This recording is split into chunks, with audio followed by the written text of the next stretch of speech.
तो भाई लोग, आज की इस वीडियो में मैं आपको एक ऐसी इंडस्ट्री के बारे में बताने वाला हूँ जिसकी पॉपुलैरिटी दिन ब दिन बढ़ती ही जा रही है। और इसमें कोई शक नहीं है कि ये एक दिन बॉलीवुड, हॉलीवुड और के ड्रामा इंडस्ट्री को भी निगल जाएगा। यस, मैं बात कर रहा हूँ एनिमे इंडस्ट्री की, जिसका मैं खुद भी इतना बड़ा फैन हूँ कि ये मेरे लिए मार्वल एंड डीसी से भी ऊपर है। मैंने अपना फर्स्ट एनिमे कब देखा था और अब तक मैंने कितने एनिमे सीरीज एंड मूवीज देख लिया है, इंडिया में एनिमे इतना पॉपुलर कैसे हुआ, इन सब के बारे में डिटेल से बात करने से पहले आप वीडियो को लाइक और चैनल को सब्सक्राइब जरूर कर लेना। मैंने अपनी एनिमे जर्नी की स्टार्ट सबसे पहले 2022 में सुजुमे से किया था और वो मूवी मुझे इतना पसंद आया कि मैं 2-3 दिन तक तो सिर्फ एनिमे इंडस्ट्री के बारे में जानने में ही लगा दिया, क्योंकि मुझे उससे पहले anime series and anime movies के बारे में बिल्कुल भी पता नहीं था। उससे पहले मेरे लिए एनिमे सिर्फ एक कार्टून था जिसे हम लोग टीवी पर देखा करते थे। बट जब मैंने सुजुमे के बाद नारुतो शिपुडेन एंड बोरुतो देखा, तब मुझे पता चला कि एनिमे चीज क्या है। तब से लेकर आज तक लगभग मैंने 20-25 anime series and 6-7 anime movies देख ही चुका हूँ।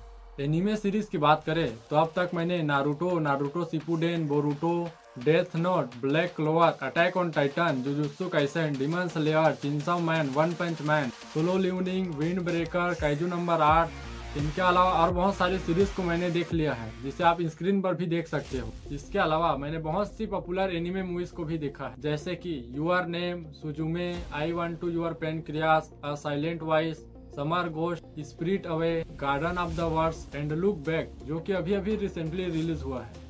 एंड इसके अलावा मैंने बहुत सी एनिमे सीरीज का मूवी देखा है, वो अलग है। मेरे लिए एनिमे इंडस्ट्री सिर्फ एक एनिमे सीरीज या एनिमे मूवी नहीं है, ये मेरे लिए एक इमोशन की तरह है, जिसे मैं जब भी फ्रस्ट्रेट होता हूँ तो और कुछ करने की बजाय मैं सिर्फ एनिमे देखता हूँ, क्योंकि ये मेरे लिए किसी मलहम पट्टी से कम नहीं है। और मैं इसे ऐसे ही नहीं बक रहा। जब तुम किसी एनिमे सीरीज को देखोगे, उसके कैरेक्टर से अपने आप को रिलेट करोगे और तुम उसके दुख दर्द तकलीफ को तुम फील करोगे, तब तुम्हें पता चलेगा कि तुम क्या मिस कर रहे थे। और ये चीज तुम्हें एनिमे इंडस्ट्री के अलावा और कहीं भी देखने को नहीं मिलेगा। मुझे लगता है कि इंडिया में एनिमे सबसे ज्यादा सुजुमे के बाद से ही पॉपुलर हुआ है, क्योंकि उससे पहले इंडिया में बहुत ही कम लोग एनिमे सीरीज देखते थे, और जो लोग देखते थे उन्हें कार्टून वाचर बोला जाता, क्योंकि बहुत से लोगों को इस इंडस्ट्री के बारे में पता ही नहीं था, जो कि सुजुमे देखने के बाद ही बहुत से लोगों को पता चला, जिनमें से एक मैं भी हूँ। इसके अलावा इंडिया में एनिमे पॉपुलर होने का कारण सोशल मीडिया भी। बहुत से लोग मेरे इस बात से एग्री नहीं करते होंगे कि इंडिया में एनिमे सुजुमे के बाद से ही इतना ज्यादा पॉपुलर हुआ, और इससे मेरा कोई लेना देना भी नहीं है कि ये कैसे पॉपुलर हुआ।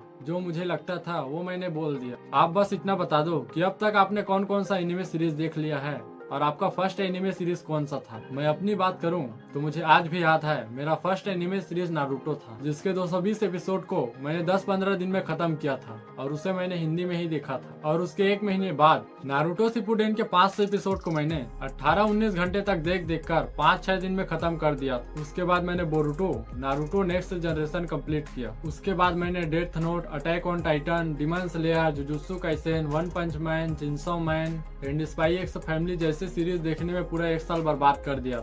आपके लिए मानना थोड़ा मुश्किल होगा, बट जिन्होंने इसे देखा होगा उन्हें पता होगा कि ये सिर्फ एक एनिमे सीरीज नहीं है, एक नशा है जिसे एक बार टेस्ट करने के बाद रुकने का मन नहीं करता। जो लोग हिंदी में एनिमे देखते हैं उनसे मैं सिर्फ यही कहना चाहूंगा कि आप एनिमे इंग्लिश एंड जापानीज में देखना प्रेफर करो। भले ही आपको समझ ना आए, बट मजा बहुत आएगा, क्योंकि एनिमे हिंदी में बहुत ही फीका लगता है, चाहे वो कितना ही अच्छा क्यों ना हो। ऐसा भी नहीं है कि सभी की हिंदी डबिंग खराब होता है। कुछ एनिमे सीरीज ऐसा भी है जिसकी हिंदी डबिंग बहुत ही नेक्स्ट लेवल है, जैसे कि classic Naruto, Blue Lock, Kaiju number 8, Solo Leveling and Spy Family का। इन सीरीज की हिंदी डबिंग भी बहुत ही तगड़ा है, बट ज्यादातर एनिमे सीरीज की हिंदी डबिंग कचड़ा ही होता है। फॉर एग्जाम्पल, आप नारुतो शिपुडेन, ब्लैक क्लोवर और विंड ब्रेकर का ही देख लो।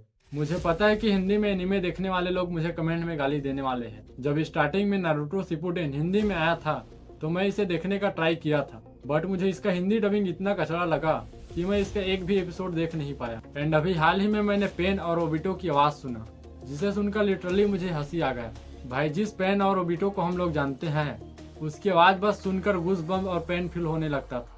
बट यहाँ तो ये दोनों किसी बकरी की तरह में मिया रहे हैं। अगर तुम्हें मेरी बातों पर यकीन न हो तो हिंदी वाले इंग्लिश में और इंग्लिश वाले हिंदी में जाकर अभी देख सकते हो। तुम्हें इन दोनों में डिफरेंस पता चल जाएगा। जो लोग एनिमे नहीं देखते और एनिमे देखना चाहते हैं, तो मैं उन्हें नारुतो, डेथ नोट और डीमन स्लेयर सजेस्ट करूंगा। वन पीस और ब्लीच लवर भी कोने में बैठकर सोच रहे होंगे कि मैंने अब तक वन पीस और ब्लीच का नाम क्यों नहीं लिया, तो मैं उन्हें बता दूं कि अब तक मैंने वन पीस और ब्लीच नहीं देखा है, क्योंकि अभी मेरे पास उतना टाइम नहीं है कि मैं एक ही बार में उसे देख सकूं। क्योंकि अगर मैंने दिन में 18-18 घंटे भी देखा तो 10-15 दिन से ऊपर ही लगेगा, और मेरे पास इतना टाइम नहीं है। बट जैसे ही मुझे टाइम मिलेगा मैं इन दोनों सीरीज को जरूर देखूंगा। वैसे मैंने वन पीस का लाइव एक्शन सीरीज देख लिया है। इस वीडियो में इतना ही, मिलते हैं नेक्स्ट वीडियो में।